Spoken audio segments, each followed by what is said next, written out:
Hey guys, I'm going to the library today, so it's time for our weekly manga reading roundup. Case Closed, Volume 20 and 21. They're all perfect. I'm starting to watch the anime now, so I'm reliving some of the old cases. There are a couple anime exclusive episodes. Always read the manga before watching the anime. It's a couple neat little things that stood out to me. Just this little line: justice isn't a word you should shout out loud. It's something you keep locked secure inside your heart. Words of wisdom for the Twitter age.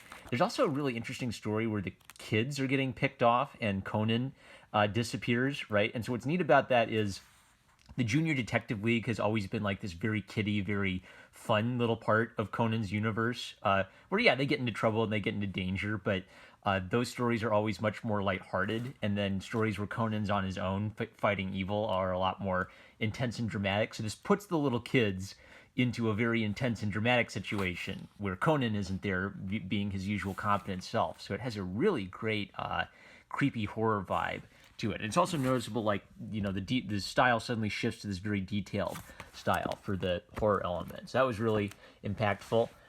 Bleach Volume 16. I just want to say, kids, don't scribble in library books. But jumping ahead, here's just a neat panel where he's Tite Kubo's using expressionistic brushwork to make a point. So kind of like normal, normal, normal, normal. Then the guy looks up and fine lines around his creepy mouth, calligraphic brush marks along his collar to just make him really hit home that evil smile.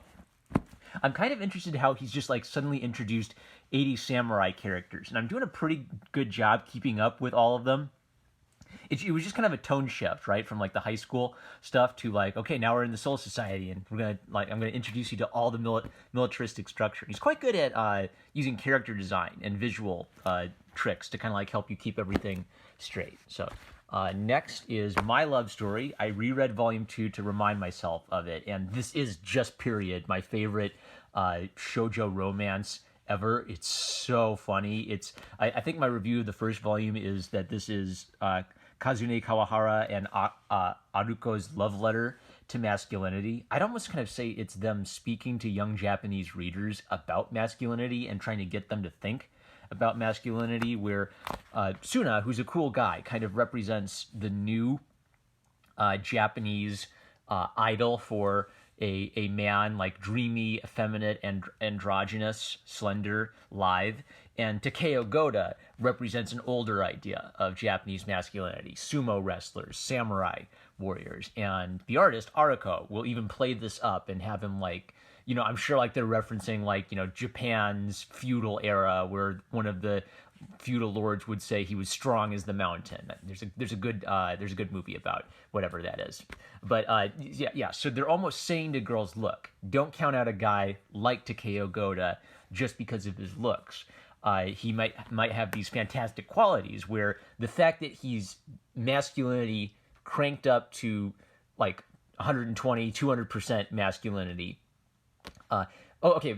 Related to that, the way that a gag like Takeo Goto works is you have to crank it up to 11. So it's not enough for him just to be a little bit manly. They had to make him as manly as possible. And if you flip through it, you know, sometimes he'll be looking extremely good looking. Sometimes he'll be looking goofy looking. Sometimes they'll be like doing like the samurai, you know, ukiyo-e style prince where he looks like a kabuki theater actor or something. But the point is, he always has to look.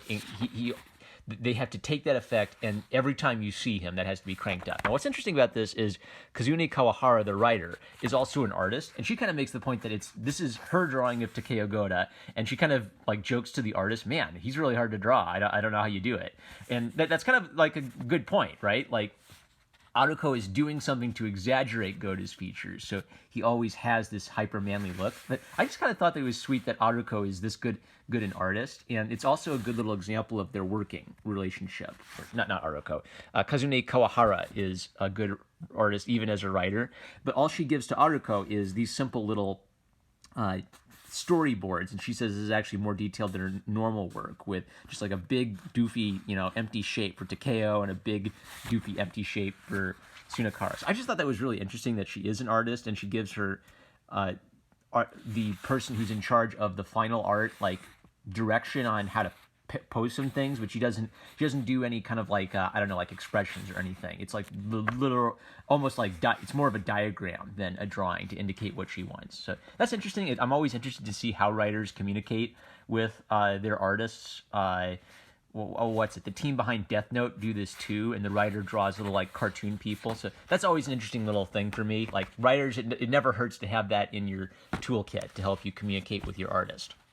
I also found out that there was a crossover between My Love Story and Aoharu Ride, The Scent of Air After Rain. I Felt Your Heartbeat. I don't think I can take that much adorableness. Oh, you guys thought Avengers was the most ambitious crossover of all time. This is another good example where Takeo is a type of character where his visual look and the fact that he's like 120% of something is a big part of it. So when he's a kid, he's really round and soft and has the big, bold eyebrows. When he's a grown man, he's macho and 7 feet tall and 300 pounds. It's fantastic. It's the manliest. It's the most loving portrait I've seen of manliness by two women. Very funny. I laugh every page.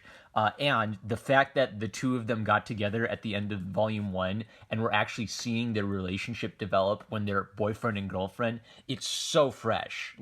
It is completely, moving past the cliche, storytelling types of most shonen romances. All right, that's everything. We don't need no stinking 10-minute videos. These are going to the library. Number one Marmaduke fan. Love you guys.